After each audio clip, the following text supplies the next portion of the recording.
Welcome, friends, to our DHQ chapel, and we're exploring second week in a row our new normal. This is our theme right now. I'm going to read before we dive in from Romans chapter 12. Verse 2 says, "Do not conform to the pattern of this world, but be transformed by the renewing of your mind. Then you will be able to test and approve what God's will is, his good, pleasing, and perfect will." When we think about new normal and we hear it again and again around that, when we're going to go back to normal, and then we hear preachers and politicians and scientists saying that we probably won't. We probably already crossed the threshold. We're already in a new reality. And what we do have is to explore and to find out what would be our new normal. And in regard to the verses that we just read, I want us to be reminded that while we might be surprised by the crisis that this virus brought, God is not. And God gives in his word for us a very specific advice. The advice that we read in letter to Romans is that the way how we can adjust and find this new normal is by renewing of our mind.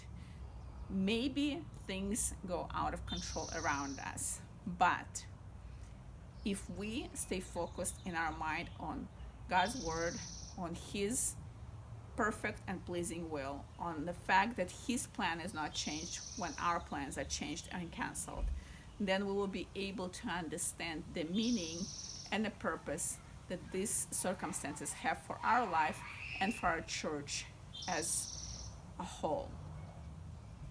I wanted to show you this painting. I started to paint not long ago, and what I discovered when I started to learn how to paint is no matter what you plan to have on your painting, the way how it's gonna look like a lot depends on what is the background. And the more interesting his background is, the brighter and more vibrant would be what you have in a picture. And so today I'm going to be reading for you from the verses that you probably heard many times, but in the background of this crisis, on the background of the COVID-19 quarantine stay in shelter, it seems like these verses have a much bigger and brighter meaning than ever before. I'm reading from Psalm 90, verses 12, 13, and 14. Here's what it says. "Teach us to number our days carefully, so that we may develop wisdom in our hearts. Lord, how long? Turn and have compassion on your servants. Satisfy us in the morning with your unfailing love, so that we may shout with joy and be glad all our days." Let's carefully look at these verses and learn something new today, so that our mind can be renewed and our hearts could be renewed in hope that tomorrow is actually bringing something good, something better than even today. The verse 12 says, "Teach us to number our days carefully, so that we may develop wisdom in our hearts." COVID, like nothing else, reminded us all that we're all mortal. We all have just a number of days to live on this earth. And while it could be scary for some to think that these days could be cut short, yet it's a lesson for everybody, no matter who you are, where you live, how rich you are, what is your position, that we all need to know deep in our hearts that there is a number of days that given us on this side of heaven, and it's up to us how to use them. It's up to us how to cherish them. It's up to us how much we appreciate them. And it's up to us to gain something even from the hard days, even from the bad days, even from the days of crisis. And so the psalm says, so that we may develop wisdom in our hearts. It's our hearts that we want to be wise in these circumstances, because when we have wisdom deep within us, we have immunity against fear that could control us.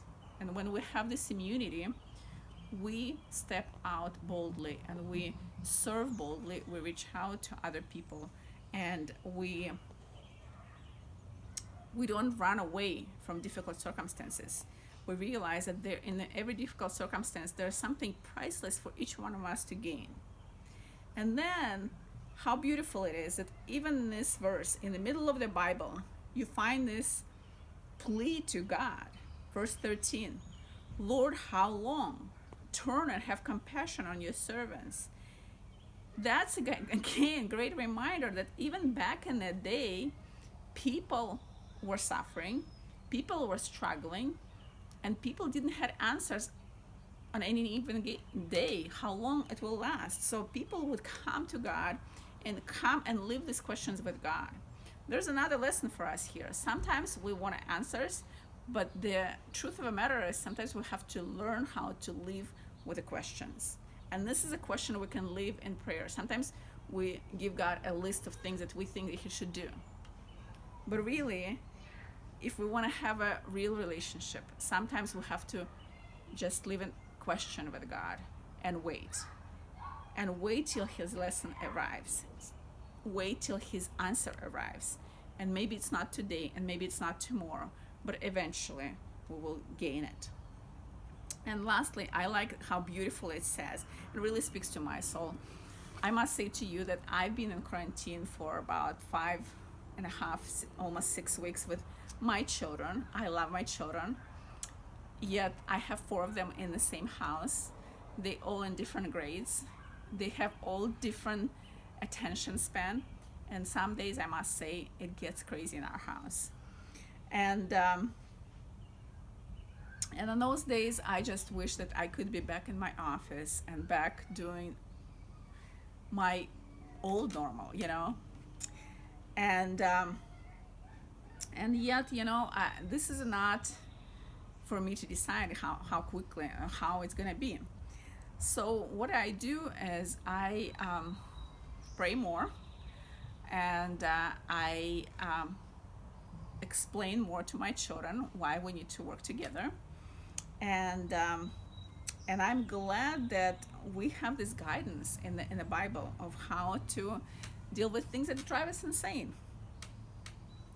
And so when I read these particular verses the other morning, I was reminded that God has a purpose, and his purpose, according to this psalm, is to satisfy us with his unfailing love. If we wake up in the morning and go into the day and go into the difficulties or maybe mundane things like cooking and cleaning and taking care of our children, with this idea that even in the midst of all these mundane things, our hearts would be satisfied, we release a lot of energy within our hearts, within our minds, to concentrate on what God places in front of us. And then we are finding ourselves in the end of the day satisfied with his love, because his love is endless. And these days when we had to be, so to speak, enclosed in our own world, in the world that God created in us and we allowed him to create in us, we have this pause to examine and see what kind of world we're really living in, we as people. What is the world inside of us? And God says, I will satisfy you.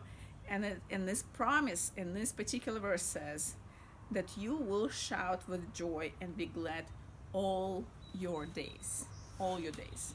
Not only on the days that you like, not only on days of celebration, but in the days of trial, on the days of unanswered questions, on the days of doubts, you will also have something to be joyful about. And this is my challenge for you and me for this coming week. Let's keep our eyes open, and not just physical eyes. I don't know how many of you had a chance to watch Italian opera singer Andrea Bocelli singing in front of the cathedral in Milan on Easter morning, Amazing Grace. And when he comes to the third time singing the chorus, he says, I once was blind, but now I see. And he smiles. This man, who was blind most of his life, he lost his eyesight when he was still in school, is able to sing it as a testimony that now, when his physical eyesight is not working, he actually sees what he couldn't see before. And this is a beautiful picture that you can actually see even today on YouTube. A reminder that really that's what we are to develop, our new eyesight of our heart, where we could see what God is doing, where He's leading us, and how He's going to satisfy the desire of our hearts. Let us remember that today and this coming week. Stay joyful, and may God satisfy the desires of your heart with His unfailing love. Amen.